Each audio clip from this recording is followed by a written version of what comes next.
Whether the comics or the live-action movies, Wolverine has always had a distinct fan following for his bold moves, kick-ass fighting maneuvers, and of course, those retractable claws. But this mutant isn't always his bravest best when facing his worst and perhaps one of Marvel's most underrated supervillains, Cyber. Cyber's powers are not only similar to Wolverine's, but they also surpass him in many ways. He is also connected to Wolverine from before he lost his memories. Cyber's sinister way sent shivers down Wolverine's spine whenever they faced each other in the Marvel Universe. So, let's take a look at Cyber's origins and why Wolverine is traumatized by him. Before we go into our explanation though, we have a very small request. If you like our content, please support us by subscribing to our channel. This is a small click for you, but for us, it means a lot. Thank you very much. Now let's begin.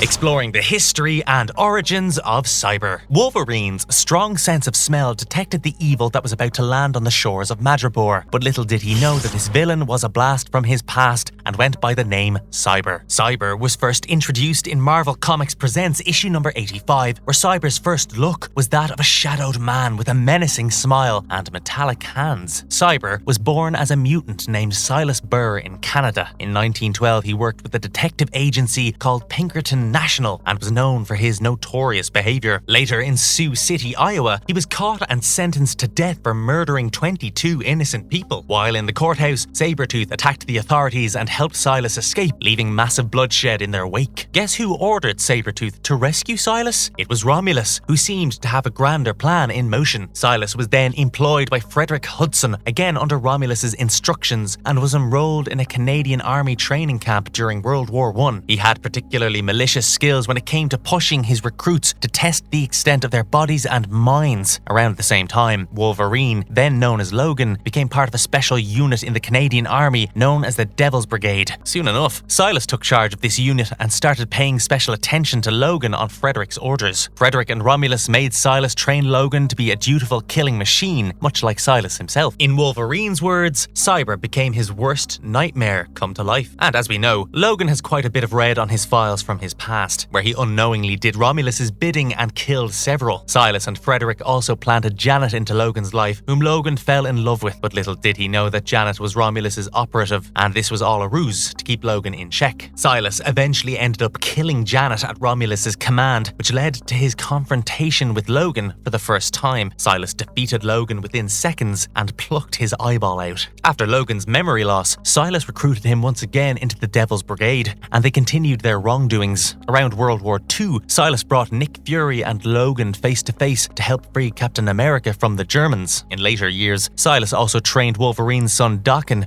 who eventually became the reason why Silas transformed into Cyber. Daken grew under Romulus's shadow and became a powerful mutant under Silas's guidance. But soon enough, Romulus commanded Daken to annihilate the training facility where he learned his skills and kill everyone, including his trainers. Daken unleashed his terror and murdered everyone, but before he could unload one last bullet into Silas's head, Romulus stopped him. Romulus then told Daken that he had some other plans for Silas. Silas was subjected to adamantium, but instead of lacing it with his bones, the metal was epidermically lined into his body. Romulus also gave Silas retractable claws much like Wolverine's. Silas survived the metal bond, and as years passed, he transformed into Cyber, as introduced in the comics. So, in issue number 85, when Cyber and Wolverine face each other, just as swiftly Cyber cuts through Wolverine's flesh, exposing his guts. Moreover, Cyber's metal claws are laced with hallucinogens and other drugs that slow down Wolverine's healing process. Wolverine is left with no choice but to make a run for it and hide out in a cave. He hallucinates about his past and recalls his previous defeat at Cyber's hands, which intensifies his fear of Cyber. Wolverine's pet cat and wolf find Tiger, who then comes to Wolverine's aid. Wolverine confesses to Tiger that Cyber was the one guy in the world who gave him the creeps, and that Tiger should not get involved with him in any way. He even says that Cyber has a mental block on him, which he is unable to shake, and that Cyber is a devil who can't be beaten. But it's too late for Tiger, and she walks into a trap set by Cyber under the pretense of selling her some hallucinogenic drugs. However, Wolverine isn't known to stay low because he is scared, and he's ready to attack Cyber once again. This time, Wolverine is better prepared, and he even wears Kevlar under his suit to protect him against Cyber's claws. The fight between the two mutants continues to rage on, where Wolverine avenges his eye by gouging out Cyber's. Wolverine finally gets some help from his pets, who attack Cyber and make him land in a truck loaded with hallucinogenic drugs. The drugs enter Cyber's body through his open wound, and he starts hallucinating that a big, treacherous wolf is attacking him and makes a run for his life. Although it seems like Wolverine got the upper hand in this battle, Cyber definitely has a psychological footing on Wolverine that has repeatedly affected Wolverine in their future confrontations. So let's explore what led to Wolverine's fear of Cyber.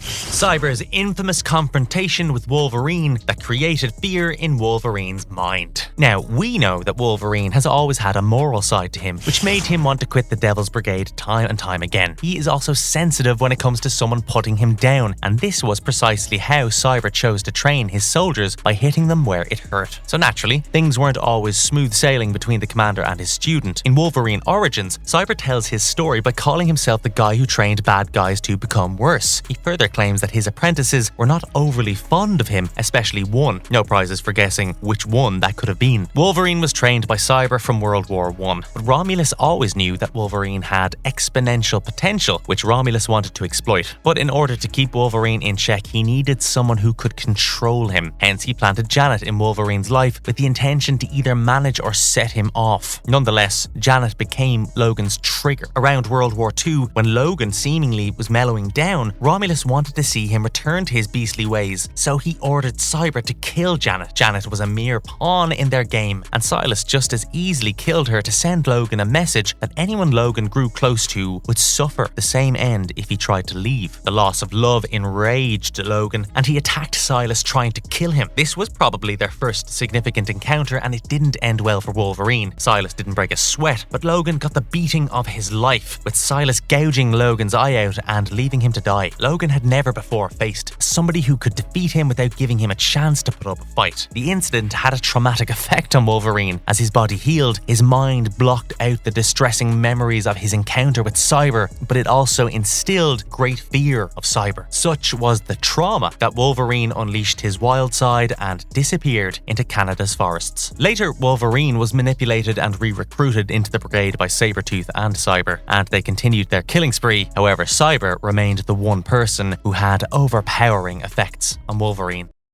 How did Cyber come back from the dead multiple times? Cyber has been killed and resurrected multiple times in the Marvel Universe, and each time his comeback has been more interesting than the last. Let's take a look at his death, life, death, and ultimate transformation arc. Cyber's misdoings caught the eye of S.H.I.E.L.D., and soon enough he was locked up by the team. Cyber tried to crack a deal with Nick Fury for his freedom in exchange for some information on Romulus. Meanwhile, Genesis was on the lookout for some adamantium, and they found out about Cyber. Genesis hired the Dark Riders to break out Cyber from his prison and perform some tests on him to find out more about his metallic structure. The Dark Riders later got him to Egypt, but by then Cyber had grown suspicious of the Dark Riders' true intentions, and he struck them. Genesis unleashed Deathwatch beetles with mutant abilities, and they attacked Cyber, gobbling off his flesh. Cyber was no match for the large horde of insects and succumbed easily, but the beetles left the adamantium untouched, which was secured by Genesis. This was Cyber's first death, but in Wolverine Origins, we learn that Cyber didn't really die in that attack. Cyber has mild psionic abilities, which augmented when he came in contact with hallucinogenic drugs, and using these abilities, he was able to transfer his consciousness into another body. In Wolverine Origins, he appears in his astral form to possess the body of Milo Gunderson.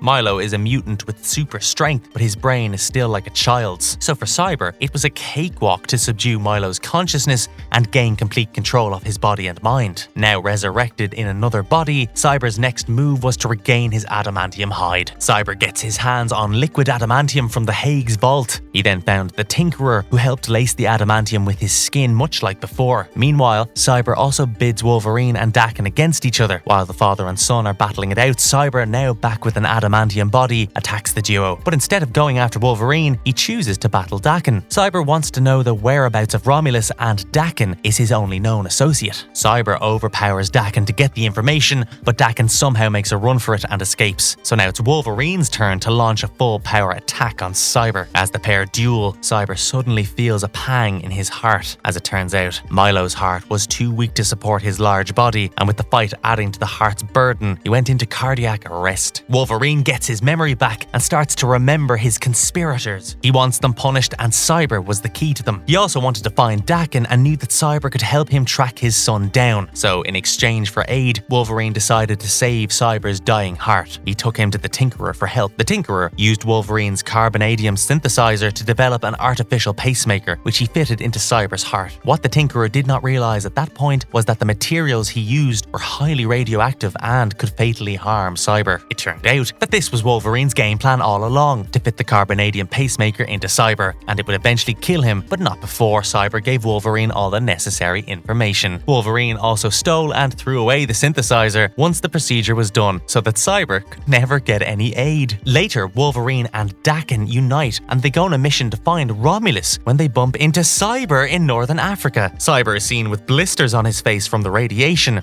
His face is also the only part of his body that isn't covered in adamantium. He offers to work with Wolverine and Daken to track Romulus because he believes it was Romulus who sent those mutant beetles to kill him under the pretense of Genesis. Wolverine decides not to join hands with Cyber, but Daken betrays his father and teams up with Cyber instead. Subsequently, Daken also deceives Cyber by destroying Cyber's medication and ends up killing him. Now, interestingly, Cyber's soul ends up in Hell, and Wolverine's soul is sent to Hell too by a group called the Right Hand. So, Wolverine and Cyber even end up battling it out in Hell. Later, Cyber was resurrected from Hell, but there's not much clarity on how that was managed. But his third death wasn't far away. Cyber came back to life during a time when Abraham Cornelius, the architect of the Weapon X program, was trying to find adamantium by any means possible. He finds out about Cyber and sends Ogun, his best agent, to track Cyber down and kill him. Ogun locates Cyber in Japan, and although Cyber puts up a brave fight, he is ultimately killed, and the adamantium from his body is melted using acids. Cyber's soul ends up back in Hell. While in Hell, Cyber begins to rethink his life choices, and he wants a second chance. One of the demons finds Cyber exciting and wants to manipulate his strengths. This demon gets an opportunity to go to the land of the living by taking Black Marvel's avatar. He wants to reunite the Slingers, and the same demon also brings Cyber along, impersonating the deceased Hornet. As Hornet, Cyber is taken on a superhero form, but is unwittingly working for Silas Thorne, who has ulterior motives against his sister, Cassandra Mercury. Cassandra owns a casino called Mercury Rising, where she has provided refuge to citizens affected by Hydra's attacks. Thorne spun a story that Cassandra was discriminating against the people in her shelter by offering food only to the private guests. Thorne wants to steal Cassandra's food shipment, and Hornet feels that this could be his good deed, and so he offers to do it. The Scarlet Spider attacks Hornet while the latter is stealing the shipment, but Hornet overpowers Scarlet Spider and he escapes. Following that, Ricochet joins Scarlet Spider to solve the mystery of who is mimicking his friend Hornet, and they both go to Thorne's Forbidden City. They there find Hornet and they question him. Now, Hornet was given a magic amulet to summon demons from Hell. He uses it during his conflict, and he calls Fatagan, who unleashes himself on Scarlet Spider and Ricochet. Scarlet Spider felt that he could send the demon back to Hell by destroying the amulet, but it turned out to be a failed attempt. Hornet was then forced to team up with the others to fight Fatagan. Dusk, another member of the Slingers, comes to their rescue and he teleports the demon away. So as Dusk, Ricochet and Hornet gather themselves, they figure that Scarlet Spider has moved to tackle Thorne alone. When the three reach Thorne's office, they find Thorne in a ruthlessly trashed condition. Hornet helps Dusk and Ricochet to make the Scarlet Spider surrender for this act, after which Hornet reveals his true identity. Black Marvel too unveils that he is a demon from Hell. So Dusk, Ricochet and Scarlet Spider then team up to fight the monster and Cyber to drive them away. Cyber escapes the Slingers and he goes to hide out in the sewers.